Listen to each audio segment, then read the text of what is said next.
নারিকেল ছিঁড়েছি তো আপনারা দেখছেন।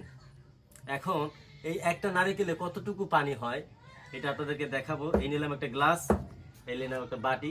গ্লাসে সরাসরি ফাটান যাব না, ফাটালে গ্লাসে পানি ধরবে না, কারণ চার সাইড দিয়ে পানি পড়ে যেতে পারে ফাটলে। ঠিক আছে, এভাবে দিন এভাবে দিন।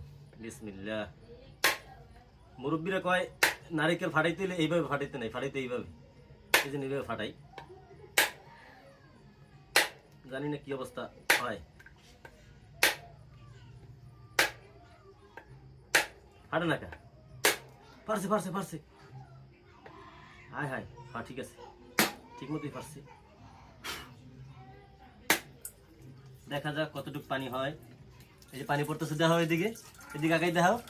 ওই ধরেই বইছো খালি, এটা কোনো ভিডিও হয়? হ্যাঁ,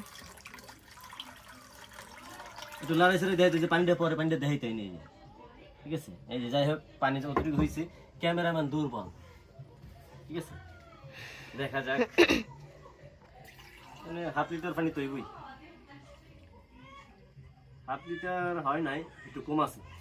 তবে নারিকেল যত বড় তত পানীয় সংখ্যাও বেশি। সবাই ভালো থাকবেন, আল্লাহ হাফেজ।